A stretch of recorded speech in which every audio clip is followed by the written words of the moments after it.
Game. Okay. Oji, ito yung mga kinukuhanan. Magsisimula tayo sa dulong. Yung gate na sasarhan. Yung dating gate dito, sasarhan. Yan. Kita mo? Tapos, kakaliwasin yan. Kukuha na yung pader na ilalagyan na ng bakod. Ikot. Tahan. Ito sa may puno ng anahaw. Ayun, yung isa, si Dante, kapatid ni Carmi, yung nandoon. Tapos, ito yung mga worker mo. Nakaupo, nagpapahinga kasi alas 12 ng tanghali. May natutulog, may nakaupo, may nanonood. Gusto rin lang makarating sa Amerika, kaya sila nagpapakuha. Tapos, dire-diretso, yung bakod, nakuha na mo. Yung bakod hanggang doon sa sama ka sa akin. Hindi, kita naman eh. Kita, tingnan ko. Papakita mo sa akin, mami, ha? Hanggang doon sa dulo, ang pinakadulo ay karating ng ating pader, yung bakod sa atin. Hanggang, saan ba tayo dalan? Dito. Dala lang. Yan, dala. Teka, doon tayo. Patay mo muna. Hindi pa bawal i-post to. Bawal ba i-post? Ito, dito tayo magsisimula. Hindi, kuha na kanina yun. Hindi pa nakukuha yan. Ay, sa loob. Oo. Dito. Nakita ba? Teka, sasabihin. Ito yung pinakadulo ng pader, yung karating ng pader natin. Meron diyang inidoro, maraming yaman doon. Tapos, ito yung pader ni Nadeja dati, na giniba na ng mga tao. Dire-diretso tayo hanggang dito, hanggang sa karating ng ating pader. Pagkatapos, lalabas kami dito sa pinakadulo ng pader. Sige, doon tayo dumaan. Wala na. Pagkatapos, ito yung mga basurang iniwanan ng mga squatter.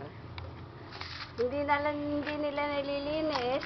Ito yung aking tinatrabaho ngayon tuwing umaga para maayos. Tapos, ito yung pinakahuli na bahay ng squatter na hindi pa ginigiba. Sabi ko sa mga panday, gibain na para walang problema. Para wala nang tulugan sa silong ng langit. Yung dalawang partner ng kabataan na nakita ko dito kanina, na mga hubo. Yun. Ano? Ando pa. Ano ba? Ando sa gate. Yan. Ayan yung pader. Ayan yung hindi pa nagigiba na bahay ng squatter. Ayan ang kanilang iniwanang basura. Tambak-tambak, bundok-bundok na basura. Tapos, ito, yung pinakahuli, yung gate. Ginagawa na, yun, may poste na, wala parang buhos. Sabi ni Jonathan, bukas, makakabitan na yan ang gate. Okay, tapos ito.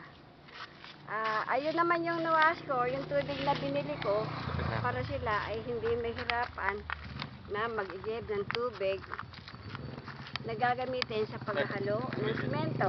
Lapit na. This is it. Ito yung metro, yan. Maandar ng tuloy-tuloy. Hindi ko na kung magkano mauubos sa aming tubig ngayon. Dahil ginagamit araw-araw. Nakita mo yon?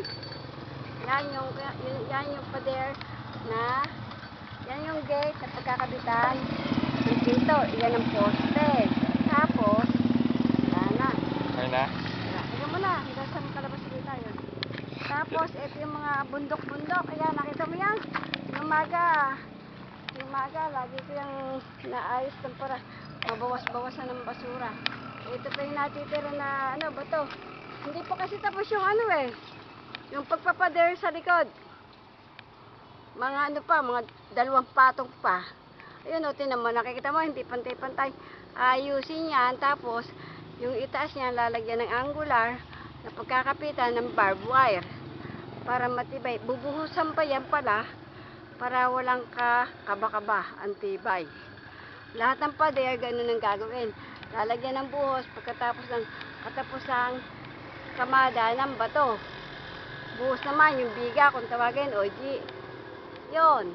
Tapos, lalabas na kami. Okay na. Okay na. Tapos ka na. Oo na.